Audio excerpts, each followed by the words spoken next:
Hey guys, good morning, good afternoon, good evening, whichever applies to you. Welcome back. If you're new here, my name is Julia. I'm a contemporary singing specialist based in Australia, and today we are diving on into Lorna Shore, To The Hellfire. You guys have been requesting this, so let's go. Let's do this. I'm ready. You ready? Apparently I'm not ready. You guys have been saying, this will blow your mind. There's stuff happening and you are not expecting.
Okay.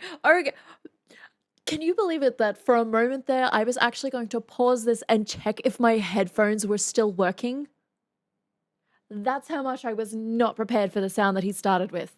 In fact, I'm going to go back and double check because I don't even trust myself in this moment. What? Somebody warn Schmeagol, someone's coming for his place as far as the creepy high voices go. Damn.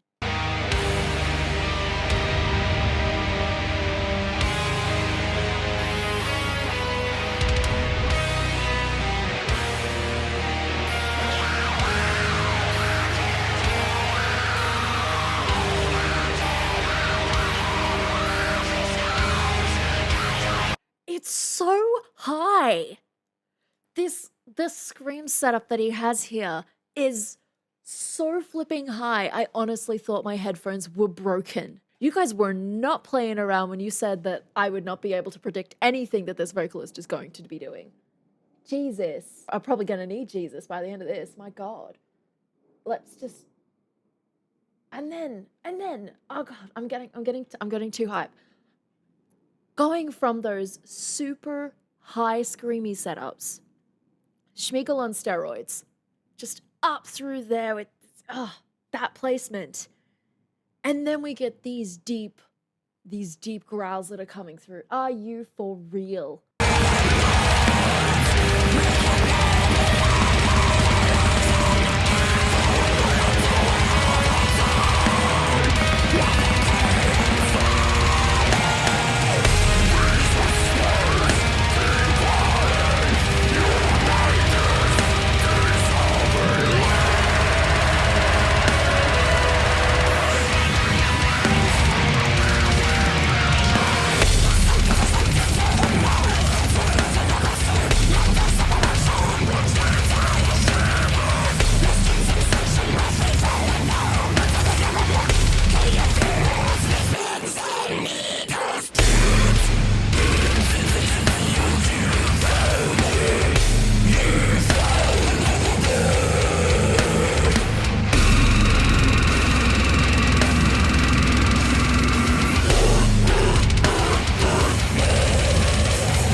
Again. Oh, wow, that slide. Are you for real? Okay, so first things first, before I proceed, there is so much layering going on in here. It's not even funny. But that doesn't change, where you can hear some of the connected lines on how the shift is actually occurring. Are you for real? Oh.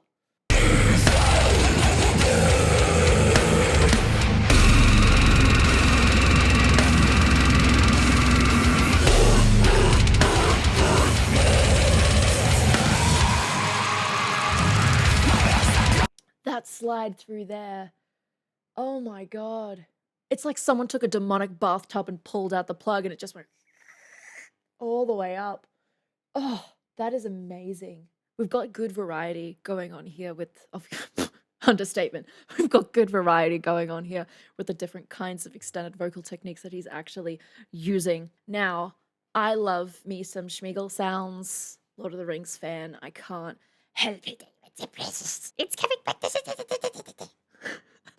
You guys, for some reason, really enjoy when I try to imitate Schmeagol. You know what? I'm just going to keep watching. My brain is too excited to articulate what exactly is happening right now.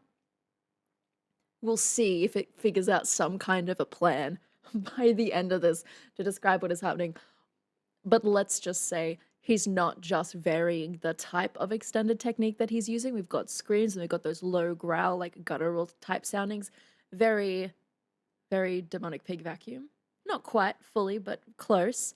It's not moving quite as fast as when I was first like demonic pig vacuum in the other reaction that I did to Slaughter to Prevail. But something that he's doing that I think is super clever is he's showing us some varieties and slides that you would normally hear in clean singing, but this time he's moving through an extended singing technique on a slide. So we're actually getting to hear the changes in pitch, which of course are being controlled by the shapes that are going on in his pharynx. Typically this is best facilitated with a vowel change, because you're changing the shape and that shape changes the form and frequency.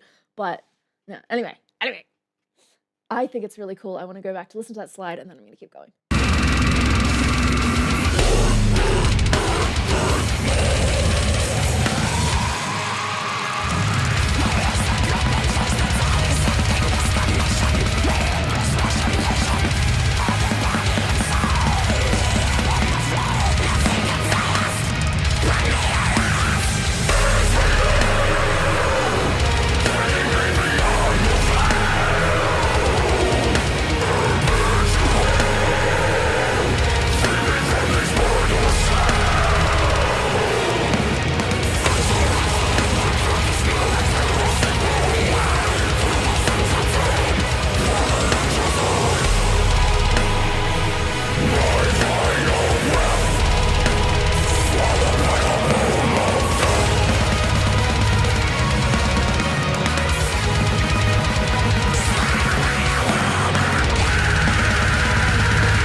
Okay, before we proceed, I could not find a spot where I wanted to stop just before. That drop. Holy that drop. We need to go back and re-experience that. I'm actually super curious about doing this live, which layer he would actually want to be singing. And I'd be curious to hear the execution of that, because I think what we're getting is a good contrast between the higher, thinner sound. So like, I'm not going to do the exact same sound as him, obviously, because he knows what he's doing with that sound. It's almost like if you combined a cat hiss and a goblin together. That's this sound. But anyway, tonality wise, it's really thin, which means when we hit these larger, wider sounds, we get a good contrast there.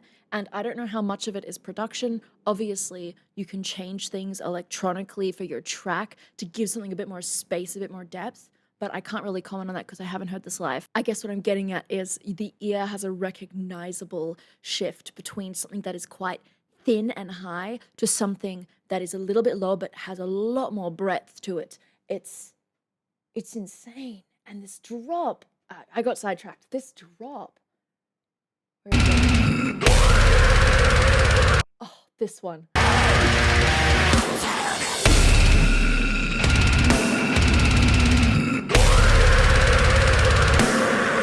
You would never even expect that. You wouldn't see that coming, because it's a fast and sudden shift from this musical setup, which is very, very, very, very, very full, super full. You've got guitars going, you've got him on that high-pitched scream, so the tonality of the vocal setup he's using does not appear to be very full. Yes, we've had layering before, but that does not prepare you for a sudden shift into a completely different musical and vocal landscape.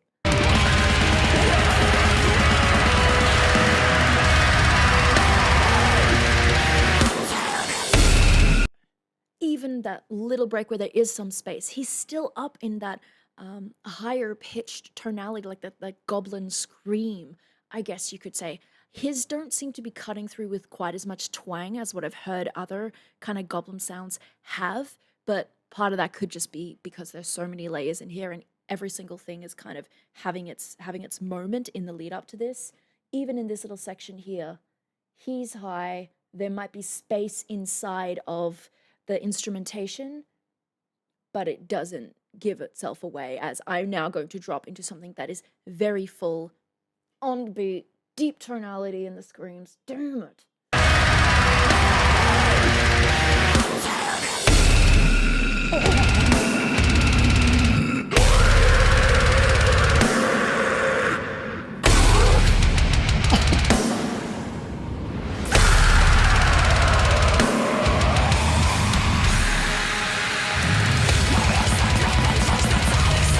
This guy is the whole damn demon army. Damn. Okay. Let's go. Where were we at the end? I interrupted something. Oh, I should have remembered. My brain has like stopped working. It's too busy being like, oh god, this is happening, and then this is happening. Oh, this is really cool. I haven't even commented on any of the musical elements that I'm really enjoying. I will at the end. Jesus. Oh, that's right. We had just gone through the solo.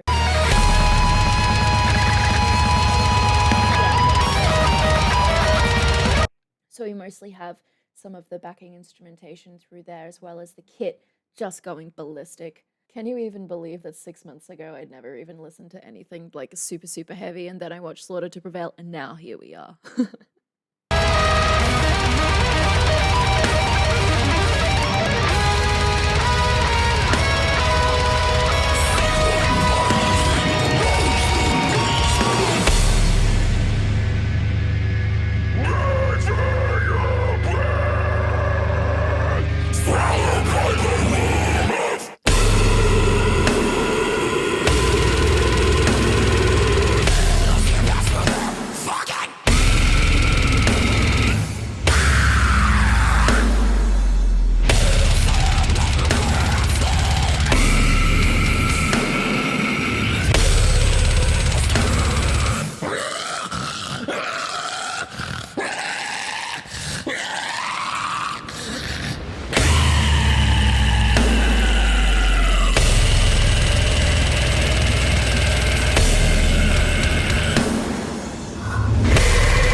Oh my god. I need to go back. I mean, I said demonic pig vacuum in that other video because that was the closest. This is just a straight up demonic pig.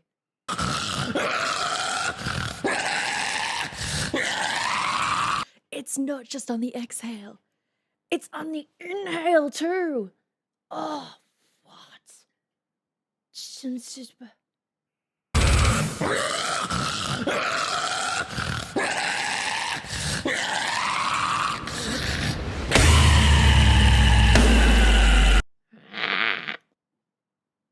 I don't want to make most noises. I have no talent for it, but surely with enough tenacity. Anyway, again. Give us the pig noises again.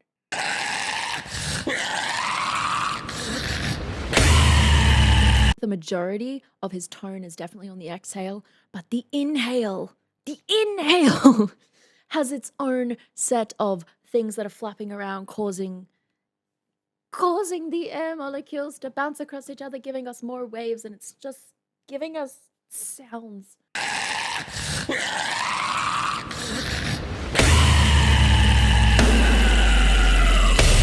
I feel like if you ever needed to explain highs, mids, and lows to someone, as far as like scream tonality, highs, mids, and lows, this would be a brilliant song for it. The fact that there's such a clear difference in the tonality of what he's actually doing. So one hit might be on that higher, more golem, screamy sound at the top, and then another one will be more in the sort of mid-range. We've got some like growling properties, but we've still got some fry and some scream going on in there. And then he's varying it up again with those really low gutturals with a fair amount of ease, and it seriously cannot be understated, the sheer variety of what he's doing within this whole song. There was not a minute of it where you could have predicted what was going to happen. You would have to memorize this to then be able to predict what is going to happen. Okay, so to summarize, let's do like a top moments thing. The first one is actually how the song began. I really liked the more stripped back guitar, and then the fact that they bothered adding in other instrumentation. They actually had a little bit of a riff going on with some of the instrumentation going on behind the sounds, and that was really enjoyable. So that's probably first number one, is the instrumentation. I actually really enjoyed the variety that was going on in there. I thought the way that they had chosen to layer it at sometimes felt a bit overwhelming, but the fact that they would then pull back from that kind of kept the momentum of the song going for me, as opposed to it being a constant wall of sound where you get a little bit lost on what everyone's doing. There were moments where it did definitely build, and we got that wall of sound, but then it would pare back into something where you're like, I just didn't know this was going to happen. Anyway, so that's the first one. The second one for me is definitely that drop that I highlighted earlier, where there was no indication that that was going to happen. He stayed up in a high vocal setup and then just, drop, kaboom, pits of hell, down we go. That to me was such a cool moment. I mean, of course, I have to mention the fact that he started off in such a high vocal delivery to the point where I thought my headphones were broken. And number three, and I did mention this all throughout, but the variety ending with that demonic pig squeal, grunt, just mixture of different sounds on there with different kinds of sound being produced, not just on the exhale, but also on the inhale. Just, I feel like this would be a great piece to break down in even more detail for someone who is perhaps new to different kinds of extended singing techniques, not to get them to like recreate it, but just so that people's ears can start to identify high, mids, and lows and the different tonality that you can expect from those things. So that higher, more golem schmeagle sound where it's like, I can't make those noises. I really want to, but I can't. At the top there, then what happens? What does it mean when where we have that wider sound? Well, the pharynx is widening, and we can start to hear those tonal shifts going into those really low gutturally sounds where you have those false folds getting involved and contributing to the sound that's actually being produced. A lot of the majority of them are being produced from different kinds of mucosa moving around within the vocal tract, as opposed to just the true folds creating any of the sounds. We can quite clearly hear a distinction between those techniques and also the timbre with which those techniques contribute. Anyways, This is really cool. Thoroughly unexpected in the beginning. What actually happened? Unexpected all throughout, really. It was really cool. I like the musical elements. I like the variety of vocal elements. We're gonna leave it there. If you did like this video, please be sure to actually give it a like. Click the subscribe button and the bell notification beside it for more just like this one. As usual, I hope you're staying safe. I hope you are staying healthy, and I will see you next time. Bye!